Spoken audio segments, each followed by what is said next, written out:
Hello friends, good morning to all. Today we have to see the next agricultural types in the fifth chapter. So let us see which are the agricultural types. Today we have to see horticulture and plantation agriculture. So let us see what is meant by horticulture. To produce fruits, flowers, spices is called horticulture. In the previous lecture we have seen that what is meant by intensive subsistence farming and mixed farming.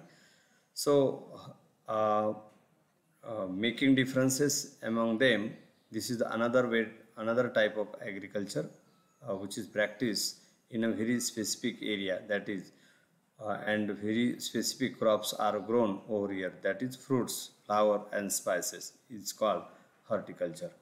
If we see the region of the horticulture, then particularly and favorable regions are Mediterranean region, North and South America, Central America, Australia and South Africa.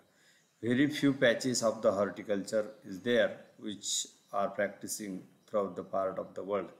If we see the characteristics of the region, then we come to know there is a use of irrigation, so should be security of the water supply, security of the water availability. There is a provision of the manures and insecticides. Means it is actually a developed type of agriculture, and uh, only those people who have all these things, means they have a capital, they have a water availability, they have a purchasing power, and they have bearing capacity to bear the manures, expenditure of manures and insecticides. Those people can do this type of horticulture. This is market oriented farming. Means what? As per the demand of customer, whatever the demand of customer is there in that region, in that area, according to that farmers decided to grow the crop. Suppose if the people of the urban area wanted to buy a chicken, then there should be a development of hatcheries or development of poultries. If the people wanted to buy a flower, then farmer has to grow a flower. And if people wanted to buy a variety of fruits, then according to their demand, farmer has to grow fruits. So that is why it is called as market oriented farming. And as we know that fruits and flowers are very means delicious as well as very perishable products of the agriculture, and that's why they should be reached to the customer in time, unless otherwise it will be spoiled and it will be get the means the quality of the fruits and flowers will be damaged. Otherwise at the same time farmers will get the lost due to the damage of these fruits and flowers. That's why there should be a efficient transport system, not only the trucks and motors, but railway transport as well as air transport and water transport should be efficient in these regards. So that is why there should be a efficient transport system. It is called truck farming in USA. In the USA, most of the products are transported by the truck to the market or to the urban area. That's why this type of farming in USA is called as truck farming. It is labor oriented farming. As I already explained that this type of farming is according to the demand of the customer or the buyer. So it is labor oriented farming because there is a need of labors for many purposes: cutting, storage, chilling, cooling, sorting and categorization. Not only this, but the packing even included in the requirement of the labor, and that's why there is a skilled, unskilled and semi-skilled peoples are engaged in this type of agriculture.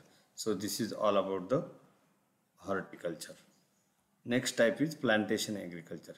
Plantation agriculture is a type of commercial farming in which a single crop is grown for the entire year. So there is a monoculture, means once you decided or once the farmer decided to grow the wheat, there is wheat only throughout the part of the region. So there is a monoculture.